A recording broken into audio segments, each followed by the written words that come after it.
माय माऊली नमस्कार. विविध कथासार ग्रंथमधून आज आपण श्री वाल्मिकी कृत संपूर्ण रामायण अभिवाचन करत आहोत.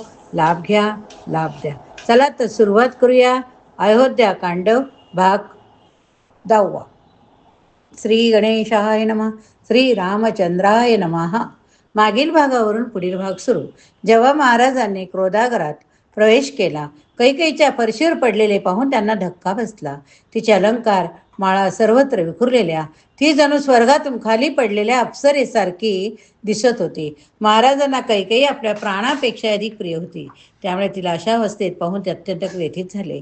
त्यांना धडकी भरली. आपल्या गुडघ्यावर वाकून तिच्या चेहऱ्याला प्रेमाने स्पर्श करीत आपल्या प्रिय राणीला महाराज म्हणाले, प्रिये कैकेयी, तुला कुठले दुःख त्रस्त करीत आहे? तुझ्या निराशेचे कारण काय? ते काही असले तरी लक्षात घे की त्याचे निरसन करायला मी तयार. माझे तुझ्याकडे पुरेसे लक्ष नाही का? तुझ्या अन्य राण्यांसोबत काही वाद झाला का? तुला क्रोध यावा असे कोणी काही केले का? प्रिय, हे लक्षात घे, मी पूर्णपणे तुझ्या नियंत्रणाखाली ग. तुला संतुष्ट करण्याचा प्रयत्न टाळणे मला कधीही जमलेले नाही. कृपया मनमोकळेपणाने बोल. तुला कशाचा त्रास ते सांग. जसा उगवता सूर्य सकाळच्या धुक्याला विखरून टाकतो, तसे तुझे दुःख दूर करण्याची मला संधी दे. मदनाच्या प्रेमबाणाच्या प्रभावाखाली असलेले महाराज दशरथ रास्तिक वासनाचे गुलाम बनले. राजाचे शब्द ऐकल्यावर आपले ध्येय पूर्णत्वाला जाणार याची कैकेयीला खात्री पटली. क्षणिक शांततेनंतर कैकेयी उतरली.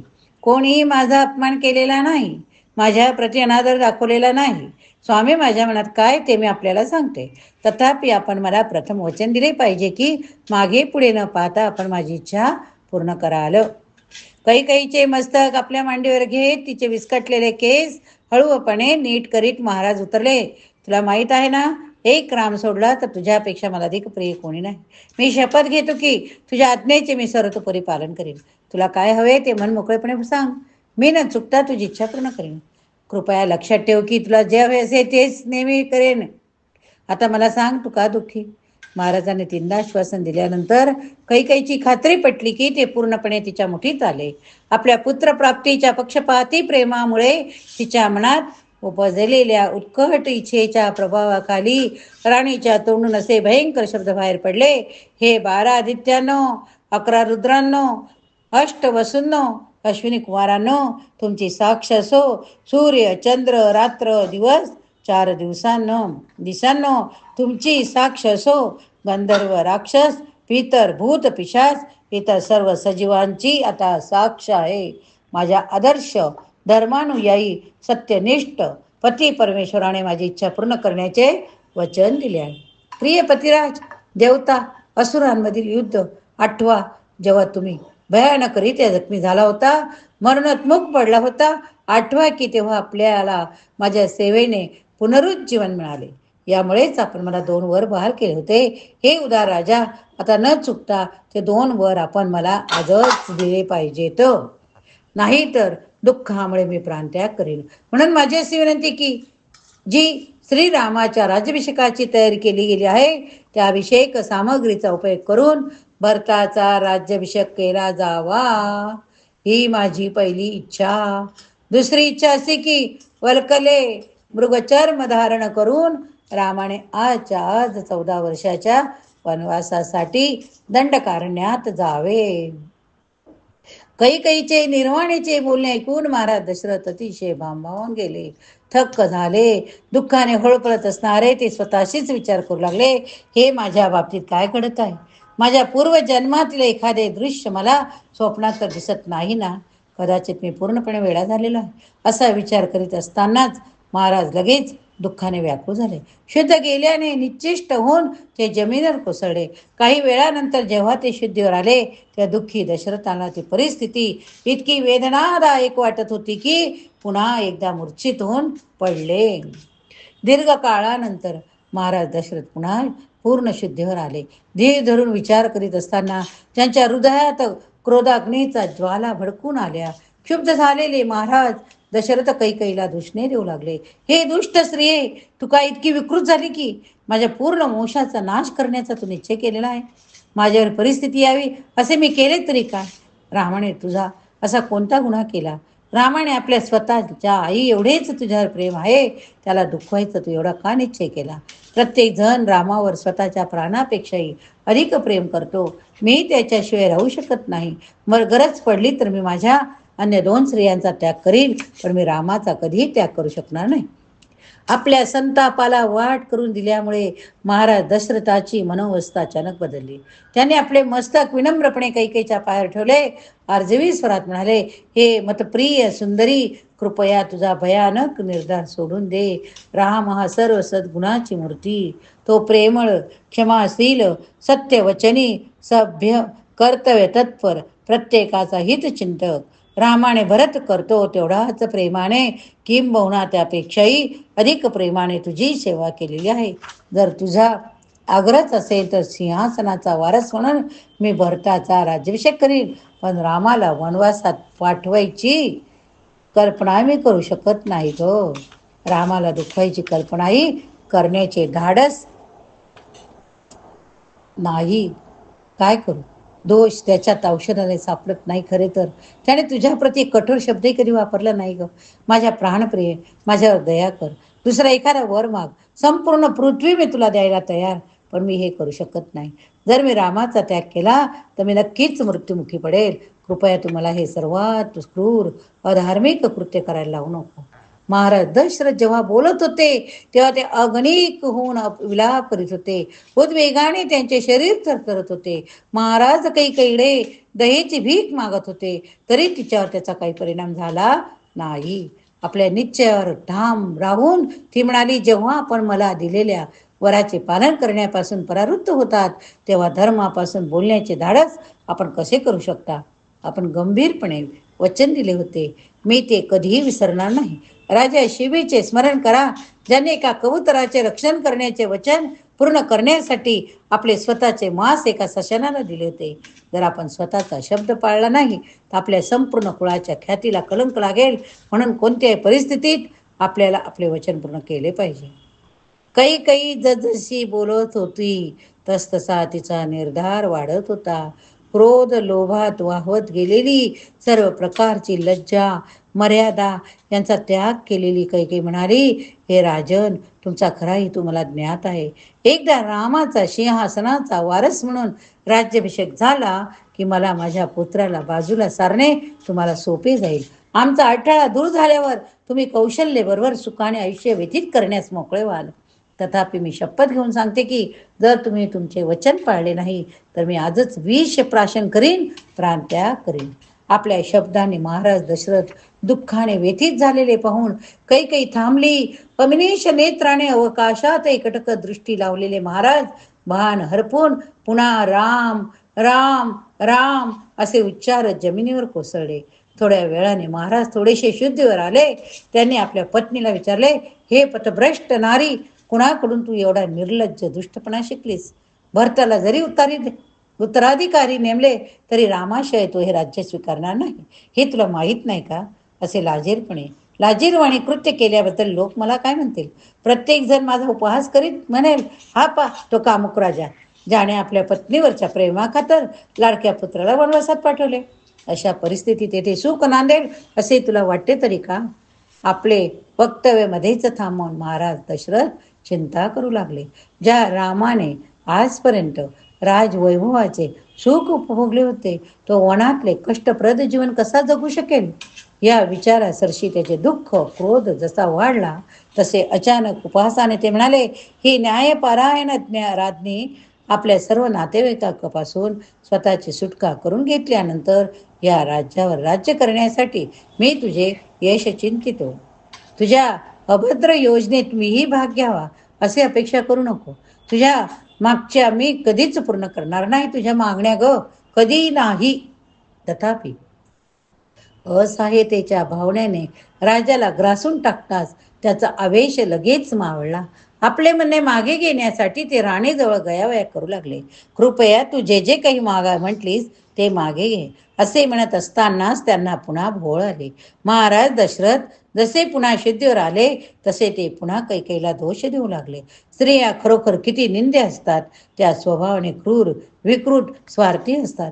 जरी सर्व स्त्रिया तशा नसल्या हे भरताच्या माते, तू नक्कीच तशी आहेस. तुझ्या मागण्या दुष्ट मत्सरी आहेत. मी त्या कधीही पूर्ण करणार नाही. तुला हवे असेल तू किंचाळत बैस, विष घे, मला धमकी दे, पण मी रामाला वनवासात कधीही पाठवणार नाही. विलाप केल्यामुळे दशरथाचे नेत्र लाल झाले होते. त्यांचा आवाज केविलवाना होता. तरी कैकेयीने निष्ठुरतेने आपली मान फिरवली. महाराजांनी पुन्हा पुन्हा तिच्याकडे याचना केली, पण त्याचा काही उपयोग झाला नाही.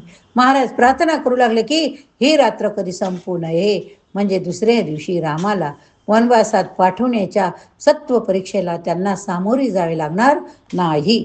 तथापि दशरथ राजांना शेवटी कळून चुकले की कैकेयी तिच्या निर्धाराशी ठाम आहे. पुन्हा एकदा निराशेने ते बेशुद्ध होऊन पडले. महाराज दशरथ कैकेयीशी चर्चा करून तिचे मन वळविण्याचा प्रयत्न करत असताना इकडे वशिष्ठ मुनींनी राज्याभिषेकाची तयारी पूर्ण केली. सर्व नक्षत्रांचा अधिपती चंद्र याने पुष्य नक्षत्रात प्रवेश केलेला होता. राज्याभिषेकाचा शुभ मुहूर्त येऊन ठेपला होता. जेव्हा वशिष्ठ मुनी राजप्रासादात येण्यासाठी रस्त्यावरून चालत येत होते, तेव्हा त्यांना पताका, तोरणे, हारांनी सर्व घरं सजवलेली दिसली. त्याचप्रमाणे भगवान रामाच्या येण्याची उत्सुकतेने वाट पाहत असलेल्या लोकांच्या घोळक्यांनी सुगंधी पाण्याचा सडा टाकलेले रस्ते भरलेले होते. आनंदाचे उधाण आलेल्या त्या जनसमूहामधून इतर महान ऋषी वारांसह जात असलेल्या वशिष्ठ मुनीने प्रासादाच्या परिसरात प्रवेश केला. बागांनी, सरोवरांनी सुरेखरित्या नटलेल्या त्या परिसरात कमळ पुष्पांची, हंसाची साकळ, सावली देणाऱ्या फुलझाडांची रेलचेल होती. वशिष्ठ मुनी प्रासादात प्रवेश करणार इतक्यात महाराजांचे प्रमुख मंत्री सुमंत्रही नुकतेच परतलेले त्यांना दिसले. वशिष्ठांनी त्यांना सांगितले, आम्ही आल्याची सूचना महाराजांना द्या. मी पवित्र नद्यांचे पाणी सुवर्ण कलशामध्ये भरून आणलेले आहे. यज्ञाच्या वेळी रामाला बसण्यासाठी पवित्र काष्टाचे खास आसन तयार करून आणलेले. शिवाय मी अनेक तऱ्हेचे बीजे, सुगंधी द्रव्ये, मौल्यवान रत्न राज्याभिषेकासाठी आणलेले. मध, दही, कंदमुळे, तूप, दूध, मसाले, फुले, भाजलेल्या धान्याच्या ओंब्या, दर्भ इत्यादी यज्ञाकरिता लागलेले सर्व सामान मी एकत्रित करून आणलेले आहे. शिवाय मी 8 कुमारिका, अनेक सुंदर हत्ती, 4 अश्वा जोडलेला अत्यंत सुंदर रथ, एक खास तलवार, एक धनुष्य, भोई असलेली पालखी, चंद्रा समान असलेले छत्र, चामराची जोडी, एक पवित्र बैल, सिंहाच्या नक्षीने सजवलेले एक सिंहासन आणलेले आहे. यज्ञासाठी जे जे आवश्यक आहे ते सर्व गोळा केलेले आहे. म्हणून महाराजांना रामाला आणावयास सांगावे, म्हणजे चंद्र पूर्णपणे पुष्य नक्षत्रात प्रवेश करताच समारंभाला सुरुवात केली जाऊ शकेल. महाराजांच्या दालनात प्रवेश केलेले सुमंत्र लगेच दशरथ आणि कैकेयी बसलेल्या खोलीत पोहोचले. राजा आणि राणी यांच्यात काय घडून गेलेले याची कल्पना नसलेले सुमंत्र प्रसन्न होते. म्हणून त्यांना पाहून ज्यांचा आनंद कायमचा दुराला गेला असे महाराज जेव्हा आक्रोश करू लागले, तेव्हा सुमंत्रांना आश्चर्याचा धक्का बसला. महाराज म्हणाले, हे सुमंत्रा, तू माझ्या हृदयाचे तुकडे तुकडे करीत आहे. असे ओरडत ते जमिनीवर बेशुद्ध होऊन पडले. रामाच्या राज्याभिषेकाच्या आनंदामुळे महाराज रात्रभर झोपलेले नाहीत असे कैकेयीने त्यांना सांगितले. तेव्हा महाराज पुन्हा सिद्धीवर आले. त्यांनी सुमंत्रांना रामांना बोलावून आणण्याची आज्ञा दिली. रामाच्या प्रासादात गेल्यावर सुमंत्रांना लगेच सीता रामाच्या समोर हजर करण्यात आले. भगवान रामाने शुभ्र कमळाचा हार घातलेला होता. त्यांचे देदीप्यमान शरीर सुवर्णाच्या अनेक हारांनी झाकले गेले होते. त्यांच्यावर चौऱ्या ढाळणाऱ्या, विविध भेटवस्तू मोठ्या भक्तिभावाने अर्पण करणाऱ्या सेवकांसह बसलेले राम सर्वश्रेष्ठ भगवान विष्णूसारखे दिसत होते आणि ते खरोखर साक्षात विष्णूच होते. महाराजांनी आपल्याला बोलावणे धाडले हे ऐकून राम सीतेला म्हणाला, राज्याभिषेक सोहळ्याची संबंधित काही पवित्र हेतूने पितास्त्रीने मला बोलावले असले पाहिजे. राम जेव्हा निघाले तेव्हा लक्ष्मण हात जोडून प्रवेशद्वाराशी त्यांची वाट पाहत होते. रामाने त्यांना आपल्या समवेत घेतले. रथारूढ होऊन ते अयोध्येच्या रस्त्यावरून मार्गक्रमण करू लागले. रस्त्यावर प्रजाजन वाद्याच्या साथीसह रामाची स्तुती करत त्यांचा जय जयकार करीत होते. ते जेथे जेथे जात होते तेथे तेथे लोकांची दृष्टी त्यांच्यावरून ढळत नव्हती. खरोखर भगवान रामाचे स्वरूप असे आहे की जो त्यांच्याकडे पाहतो त्याला आपली नजर वळवणे शक्यच होत नाही. आपल्या पित्याच्या प्रसादाच्या आतल्या प्रवेशद्वारापर्यंत पोहोचल्यावरच राम रथातून उतरले व ते जे प्रजाजन तिथपर्यंत त्यांच्या समोर आले होते त्यांना त्यांनी निरोप दिला. रामाने पितेच्या कक्षात प्रवेश करताच त्यांना महाराज दशरथ कैकईसह आसनावर बसलेले दिसले. महाराजांचा चेहरा खिन्नता आणि काळजीने व्यथित झालेला होता. राम येता क्षणी महाराज फक्त राम राम राम राम असे पुटपुटू लागले. त्यांचे नेत्र अश्रूने भरून आल्याने ते रामाकडे नजर वर करून पाहूही शकत नव्हते. आपल्या पितेची अशी दुःखी अवस्था पाहून रामाचे हृदय दुःख चिंतेने व्याकुळ झाले. त्यांना कळेना असे काय घडले की ज्यामुळे माझे पिताश्री असे निरुत्साही झाले. मला पाहून त्यांना आनंद का झाला नाही. रामाने मग कैकेयीकडे विचारणा केली, माझ्या पित्याच्या दुःखाचे कारण काय? माझ्यामुळे ते दुखावले गेलेत काय? कैकेयीने सुरुवात केली, महाराज रागवलेले नाहीत, दुखावलेले नाहीत, तथापि त्यांना तुला काही सांगायचे. त्यांना भीती वाटते की तसे केल्याने तू दुखवला जाशील, म्हणून मला सर्व स्पष्ट कळू दे. खूप दिवसापूर्वी युद्धभूमीवरील एका संकटातून तुझ्या पित्याला मी वाचवल्यानंतर त्यांनी मला 2 वर दिले होते. तथापि भेकटपणामुळे आता आपले वचन पाळायला ते मागे पुढे पाहत आहेत रे. म्हणून रामा, तूच आपल्या पित्याला अधर्माची कास न धरू देता त्यांच्या धर्माचे रक्षण केले पाहिजे. हे रामा, जर आपल्या पित्याची आज्ञा पाळायची तुझी पूर्ण तयारी असल्याचे वचन तुम्हाला देत असला तर मला इच्छित असलेल्या 2 वरांचे स्वरूप मी जाहीर करेन. अत्यंत वाईट वाटून रामाने उत्तर दिले, माझ्या प्रिय माते, मला याचे आश्चर्य वाटते की पितेची इच्छा मी न कचरता पूर्ण करीन. याबद्दल तुझ्या मनात शंका आली. अग्निप्रवेश जरी करायचा असेल तरी मी तो करीन. कृपया माझ्या पित्याला काय हवे ते मला सांग, मी त्याप्रमाणे वाघेन. याबद्दल अजिबात शंका धरू नको, हे माझे दृढ वचन आहे. रामाकडून आश्वासन मिळताच दुष्ट कैकेयी म्हणाली, पूर्वी देवताच्या सांगण्यावरून शंभरासुराशी लढताना जेव्हा तुझे तात पिता गंभीर जखमी झाले होते तेव्हा मी काळजीपूर्वक त्यांची सेवा करून त्यांना जीवनदान दिले होते. अतिशय कृतज्ञतेच्या भावनेने महाराजांनी मला 2 वर मागण्याची विनंती केली होती. नंतर आवश्यकता असेल तेव्हा मी ते मागून घेईन असे मी त्यांना सांगितले होते. आता त्या वरदानाचा वापर करावा अशी माझी इच्छा आहे. पहिला वर म्हणजे माझ्या भरताचा सिंहासनाचा उत्तराधिकारी म्हणून राज्याभिषेक करावा अशी मी तुझ्या पित्याला विनंती केली. दुसऱ्या वराने मी तुला 14 वर्षाकरिता वनवासात पाठवायला महाराजांना सांगितले. ते तुला जटाधारी साधूसारखे वल्कले मृगचर्म नेसून राहावे लागेल. तुझ्या पित्याने आपले शब्द मागे घेऊ नयेत व अधर्माच्या मार्गाने जाऊ नये हे पाहणे तुझे कर्तव्य आहे, तुझे कर्तव्य. या पुढील भाग आपण पुढच्या भागात बघूया. ज्यावेळेस तुम्ही श्रवण कराल त्यावेळेस दृश्य समोर आणा. नक्कीच आपल्याला मनोमन मनातनं कथा कळेल. जर श्रवण केले तर जय श्रीराम लिहायला विसरू नका. श्रीराम जय राम जय जय राम, श्रीराम जय राम जय जय राम.